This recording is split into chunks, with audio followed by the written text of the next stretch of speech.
What's up, peers, and welcome to the World Crypto Network here back at the Unchain convention in Berlin, where we have a bunch of stuff talking about Bitcoin and, of course, the Lightning Network. And I'm joined here today by Federico, one of the people here behind Satoshi's games, working on awesome games enabled with Lightning Network. What's up? How are you doing? Thank you. I'm good.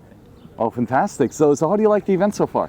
It was very cool. I mean, many important personalities, great community. So yeah, great. Oh, awesome, right? It's always nice to exchange ideas with others. And Yeah. we previously talked a bit about the Lightning Hack Day as well, right? So you were there. Maybe even did you start the project at Lightning Hack Day, or was it already beginning? Before? Actually, Carlos had a prototype, which was basically a web page with some games, and he showed it at the Lightning Hack Day in Berlin in 2018, last year. Then I met him, and yeah, we started working together. Oh, fantastic! So really a project that was born and grew out of the Lightning Hack Day. It's fantastic. Yeah, the point is that, you know, if you want to meet people that are involved and have the passion for that, you have to go to these events. Very true, right? And that's why it's so powerful to get these individuals and entrepreneurs together in one room, just to make things happen, and you clearly did, right? Mm-hmm. So what is the goal behind the project? What do you want to achieve? So basically, the goal is to allow people to play games and win Bitcoin, but in a model where the games are not gambling, but skills-based. Thanks to the Lightning Network, now we can integrate microtransactions within games, and you know this brings a new way of interactions between players, which is based on an exchange of value. So yeah, that's what we are doing. Oh, fantastic! So I guess the first implementation here would be that as you say, you pay and then you can play, and at the end you might win if you are skillful enough. Right? It's not exactly like that, because our games have a freemium model where basically, for example, we have a Super Mario-like game where you basically can collect coins, which are real Satoshis that you can withdraw, but you can play for free. But if you want more chances to win, then you buy additional lives through the Lightning Network. Ah, okay, yeah, that is very nice, right? So you have the free version, right? You can just collect Satoshis, and if you succeed without buying extra lives, then you get all the Satoshis without having to invest in it, right? That is fantastic already. Right. Cool. And so that was that the first game, the Mario game? Yeah, that was the first game, and then after that we implemented Lightning Agar, which is an online multiplayer game built on top of Lightning Network. Actually, it's the first of its kind, and basically people can play and try to eat other players for eating their Satoshis. Ah, that is cool, right? So all of a sudden you have this very, let's say, monetary incentive that increases the competitiveness, right? Because if it's just a free game, I don't really care too much if I lose, just other than my reputation or my heart is broken. Exactly. But now with having actual Satoshis on the line, if you lose Satoshis, right? So that is really an incentive to get things going. It makes more challenging. Yeah. So how do you integrate this incentive into the games? Yeah. So basically, we integrate an architecture of payments in the games, also following a logic that gives an incentive to players to pay for getting extra features, for getting more chances to win, and we actually integrated the Lightning Network natively. So basically, all the payments goes directly to our node and unlock features, lives, and these kind of things. And then the player has a balance in the profile, and all the Satoshis that he collects, that he wins by playing, they are in the balance of the profile of the players. And basically, then when they want, they can withdraw them into their wallet instantly at no cost. Ah, fantastic, right? And so I guess we want to have trustless money, right? And we want to use trustless money, maybe also in a way that the usage is completely trustless. So right now with the current implementation, how much does the player have to trust you as the game provider? And how soon can he, for example, withdraw the money on his own keys? Okay, so basically the payments to the platform, from the user to the platform, are peer-to-peer. if they have a channel open with us. Otherwise, they do the routing through other nodes. Yeah, but this is direct and trustless. While the balance, of course, is something that is tracked in our backend, but they can withdraw at any time. And we also suggest to withdraw always and as frequently as possible, because of the reasons you were saying. Like, Oh yeah, fantastic. Okay, and then so when the user has put the money on the line, what are the different reward models that he has? Is it just when you complete the payment, when you complete the game that you get the payment, or are there other ways to earn money this way? No, on Super Bro, which is the Super Mario-like game, when you finish the game, you can withdraw. In other games like Lightning Agar, you actually can withdraw after eating a player. So every player you eat in the game, you get X Satoshis, and you can withdraw at any time after eating someone. Oh, fantastic. So when you withdraw, does your agar become smaller? No, actually, because you exit the game when you want to withdraw. Ah, okay. So you can at any time stop the game, and if you were profitable up to that point, then you get to you can even decide, like, okay, I collected many satoshis, now I want to withdraw. Let's exit the game. Yeah, okay, that makes a lot of sense. So how was the user feedback so far? Well, users are liking it so much. Yeah, I mean, we got around 6,000 users on our platform, which is very good if you consider that Lightning users are between 10 and 20,000. I think more 10 than 20,000 right now. But because Lightning is a very fresh topic, and it started developing and being adopted since from 1 year ago. Yeah, so it's very good, and also we had thousands of transactions on our platform. So yeah, the feedback from the users is very good. Also, they test our games, they give us feedback. Yeah, so they are very involved. Ah, fantastic. Okay, very cool. And so, where do you think the future is going here with Lightning and gaming? Well, we think this kind of interaction between players, which is based on exchange of values, is going to be very mainstream. Also, the fact of being able to buy features in the game only for what you consume. Like imagine like a shooting game where you buy bullets and you pay them only when you shoot. This kind of logic. This is the way we think is gonna evolve the gaming industry. Oh yeah, that is very cool, right?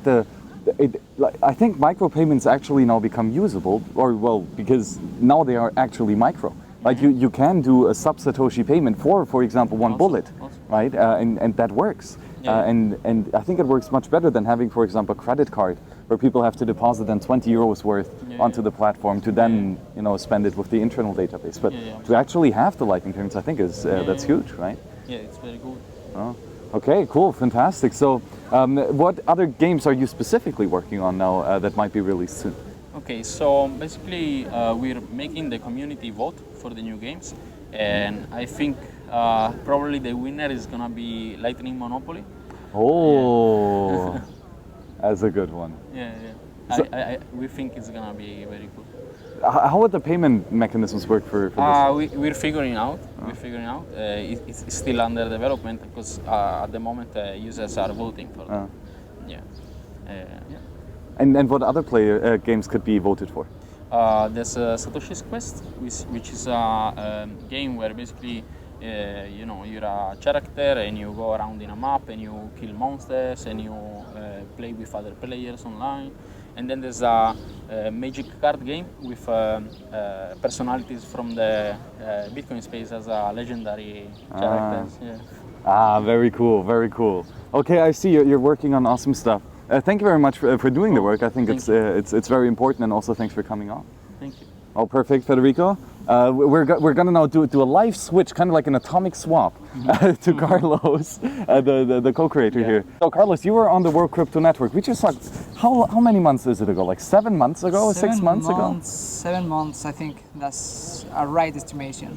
Wow, fantastic. So early introduction here on the World Crypto Network. What happened since then? How was the ride? Well, it was an amazing ride. We make it to launch on mainnet. We released the first game, then we released more games, more type of games, different game modes, voting features. We expand our marketplace. We increase more skins. We increase more in-game purchases. So, yeah, we kind of pump the project.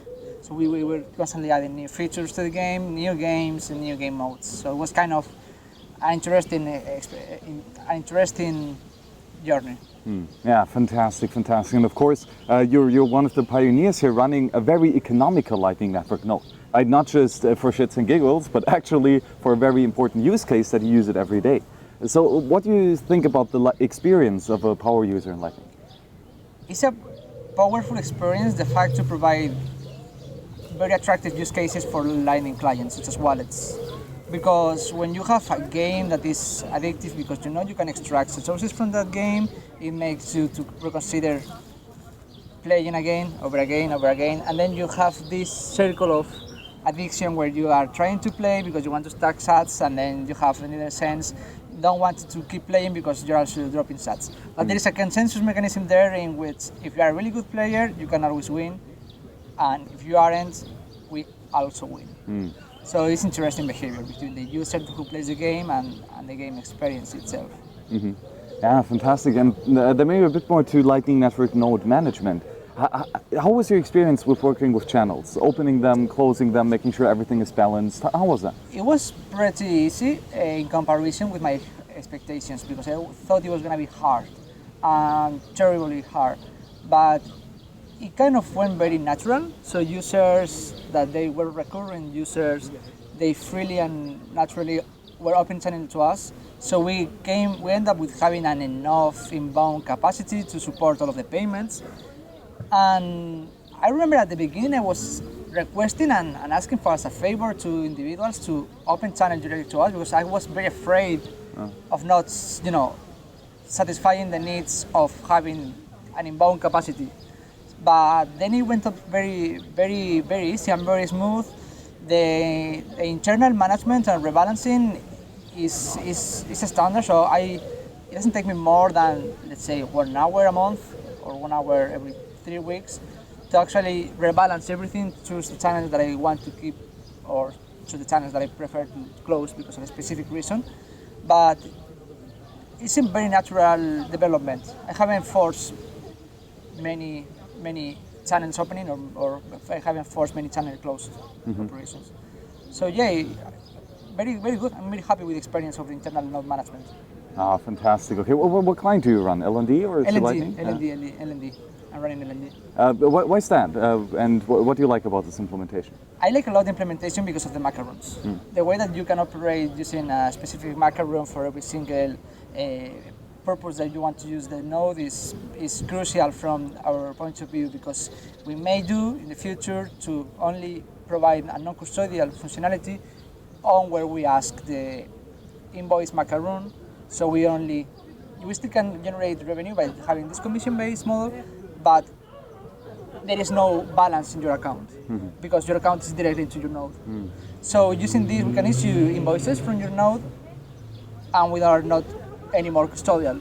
So we avoid this middleman in the middle when we can still recreate the same scenario of the commissions by using the invoice. Yeah. Oh, sorry. No, better? Okay, yeah, I think. If you want. Yeah, probably. Here better? Yeah.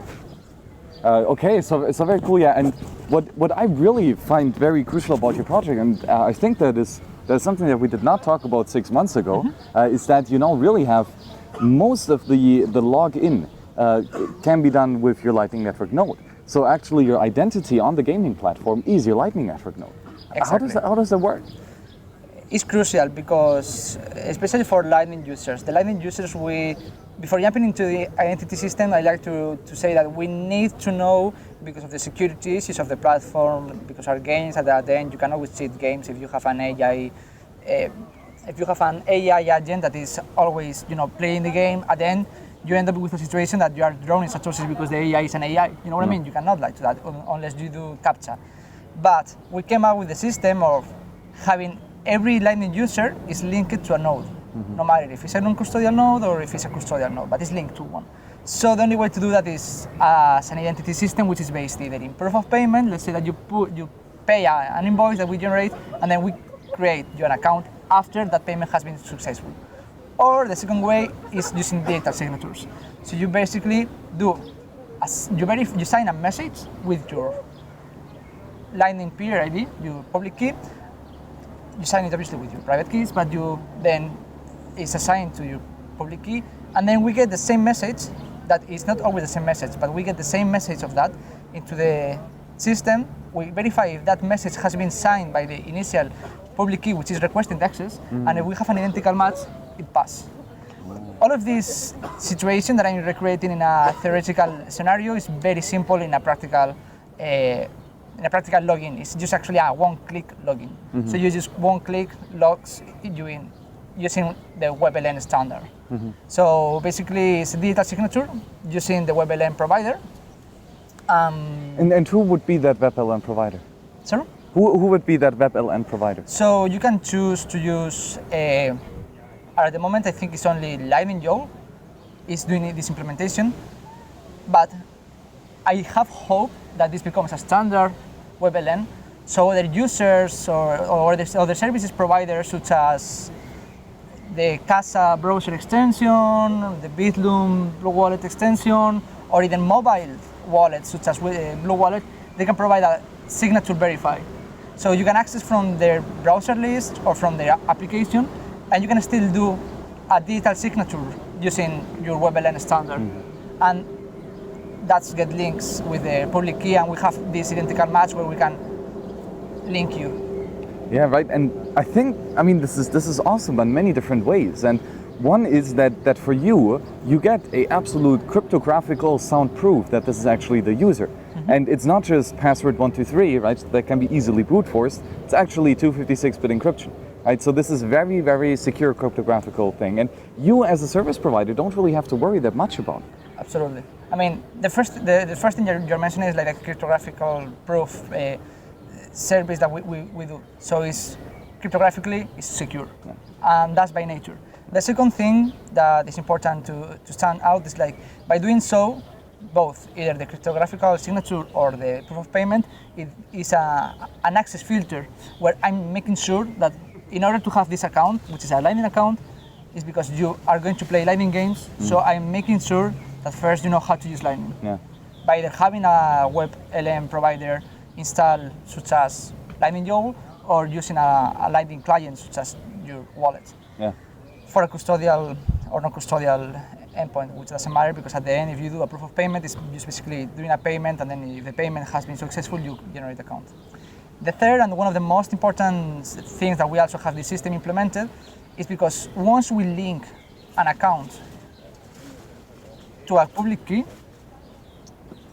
we are able to internally we can determine if we find any suspicious activity from a user that is drawing Satoshis from any of our games, we automatically can block the communication with that node if we receive a request that that specific user can withdraw to that node.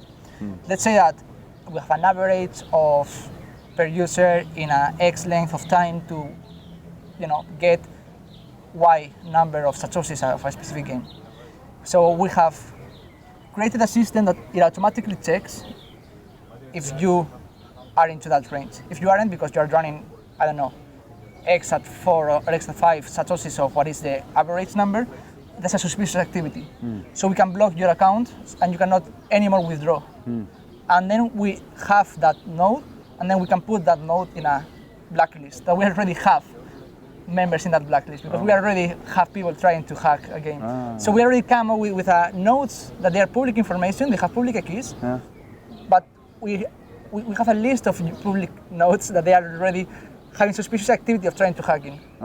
So we can create a blacklist that we at any moment can share with others.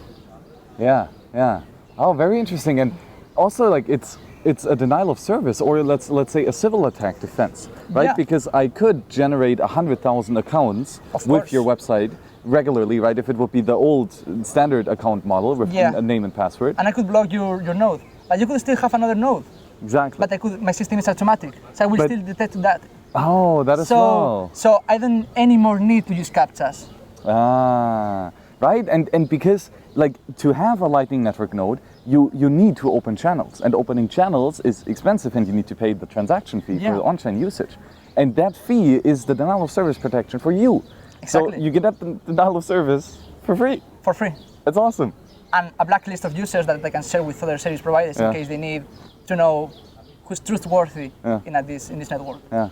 Oh, fantastic. Yeah, very interesting, very interesting. And so, I mean, we already have, let's say, the basic usage of Lightning Network right now is one-time singular payments, right? And that works already very well. And you use that, as we discussed earlier, for many different ways, right? To buy new lives or to buy like gimmicks or something. But there are also new cool things that we can do in Lightning that we could not do before.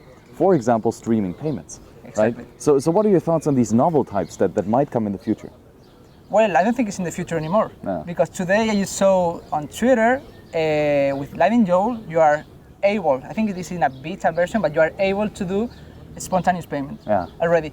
And actually, in the actual example they are showing off in this Medium article, they are presenting Lightning Joel, they are using it in Satoshi's games. Oh. So it's important because you will not need to actually buy lives, buy skins, or do payments every time you need it. So you can allocate an amount to spend, and that goes automatically. So it processes the transaction for you.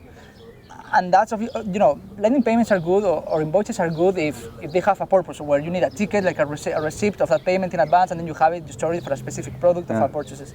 But if it's a continuous model of streaming payments, you need something efficient that, in the same quick way that Lightning creates these instant transactions, you have the same instant transactions without having to confirm it, so it doesn't has any friction in the gaming experience as well. So it's continuously streaming payments and continuously streaming movements in the game, or lives, or multipliers for a specific game, or Fantastic. So already the first streaming payments. I mean, that's going to be huge. I mean, as you say, like you pay every time you shoot a bullet. Exactly. That's wow. That's crazy. But do you think there are other cool use cases novel in Lightning? Yeah, you could do a distribute.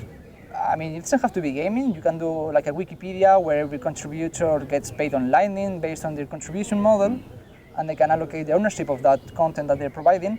And every time one user access to that model or that data, and you pay for access to that data, like Joel's, you don't have to be paying invoices per every contributor manually, this contributor. So you can turn on that actively, and once you access that data, will be paid for every single invoice is generated because every single user who has contributed to this data. So it can be a flow model, a peer to multiple peers transaction model. Oh, yeah, and maybe in a streaming model. In the streaming model, right? Yes. And maybe that in a context of gaming, to have massive multiplayer online games where you have teams and clans, right? Where they can maybe allocate, I don't know, the wizard gets 20%, but the tank gets 50%, and the attacker gets another 30% or something, depending on their skill level, or maybe how many successes they had, for example. Absolutely, especially if you move this to an esports model, where in the context of esports is likely to be a team of players playing against another team. So this team can allocate these multiple peers to allocate streaming payments to a single peer to reinforce their defenses, or to allocate more offensive attacks in an automatic way when we're talking about transactions, microtransactions. So it has a bright future, in my opinion. We are in the best moment to maximize this fruitful technology that we are creating. I really agree with you here, and I think, the internet was built based on porn, basically, right? That was incentivized the usage of the internet, and thus incentivized all the development and so on. And I do believe that gaming might be this. Well, porn probably as well, but gaming especially also for Bitcoin and the Lightning Network, right? So do you think that you and other gaming entrepreneurs, like maybe Donner Labs or Koala Studios, that you really are here on the forefront doing a lot of the heavy lifting? In the heavy lifting for gaming or for Bitcoin gaming? Well, for both. Or do you see that the gaming industry especially will play a very big part in building out and utilizing the Lightning Network and Bitcoin in the early days? Yeah, I think it can be one of the most rapid use cases to reproduce in a successful environment. because this introduces you to a new model of gaming experiences that we haven't discovered before. Because let's say that now, for example, Donor Lab is creating an amazing product. You can play with your streamers. Yeah. You were not be able to do that before, and not only that, I mean, we're talking about an industry that the average streamer is willing to pay because of a fanatic reason. Just because I'm fan and I really love my streamer, I'm paying him because I just want to put my name here and I want him to say, hey, this guy has donated me $1X. So just because of that, I'm willing to pay. What about if you're seeing a game like Donor Lab, I'm actually able to play and interact with my streamer just because of the power of instant transactions. And we're talking about can be low level transactions in the atomic sense that they are not anymore an economic transaction to become an actual symbolic transaction, a way to interact with your streamer, to your fan, a way to show your love and a way to become part of this unity of love that you have for that person. Well, I mean, it's definitely the unity of love here, but what I really find the most awesome about this, at the Lightning Hack Day in Munich, you were playing the game, and I constructed a wave in Donner Dungeon, and the wave was very powerful, and I paid, I think, like 200 Satoshis for it, and then you played against, and you lost against my wave. I lost. And I was so happy that I could spend money to see you get wrecked. And I think that's actually a huge use case. Exactly.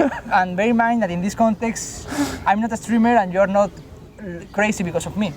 Imagine on those scenarios where those people are streamers, they have millions of users that they're following them, and every user is mad to be able to have this opportunity to do it.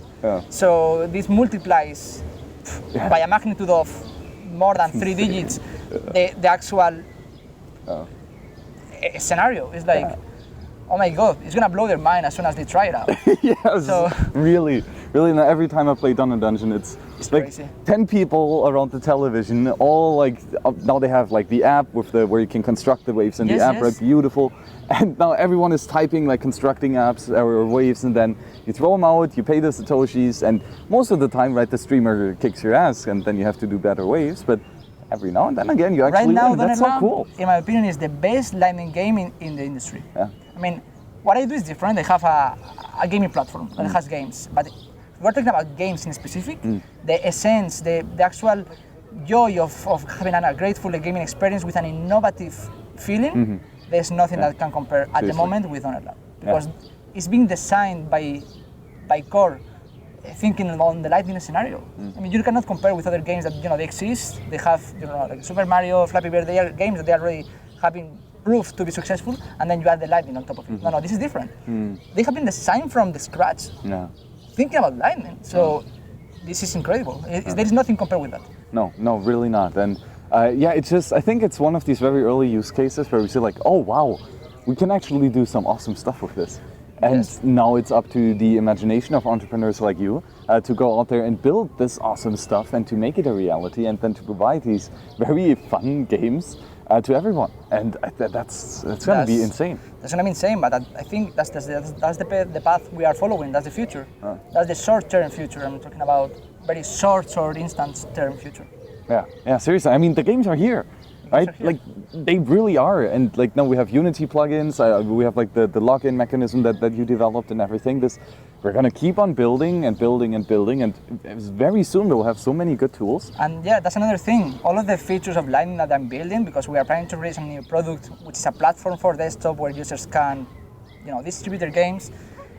They can also distribute their games using our Lightning API. So all of this authenticating system of Lightning identity, payments, using Lightning in a non-custodial way or custodial for your game.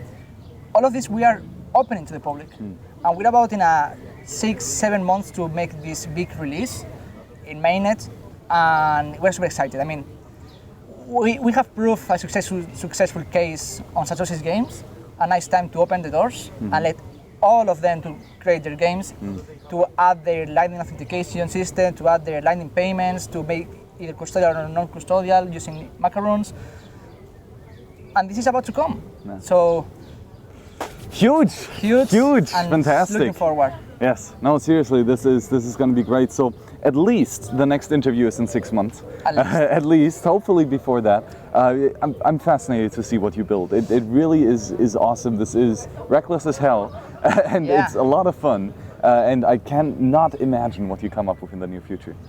Yeah, my short-term goal to the big announcement, I think, will be in the Lightning conference, but I cannot promise anything. So that's our internal goal. Let's see if we Yes. achieve it, because this is reckless still, so we can allow it to reckless as well.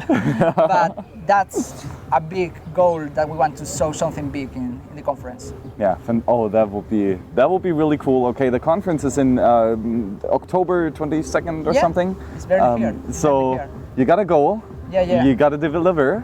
That's only what, 4 months? If I deliver it in 4 months and it comes, it's not gonna be a new game, it's gonna be something big. Nice. So let's see. Let's see. Well, okay, then we have to stop the interview right now so that you can go back to coding. Don't go to the after party of the Go. event. Directly back to the hotel room. Exactly. Okay. Thank you very much for joining here, Carlos. It's been a pleasure. Oh, Thank you very much fantastic. for inviting me. Yes. And See you at the latest at the Unchain, or no, at the Lightning At the Lightning conference. That's going to be insane. Hopefully before that, hopefully we can do some more streamings here of Satoshi games on the World Crypto Network. That would be really cool. Let's see what we can make happen in the next couple of weeks. Looking forward to it. Also, thank you, Fernando, for joining us here. And Piers, see you on the next show. Bye bye.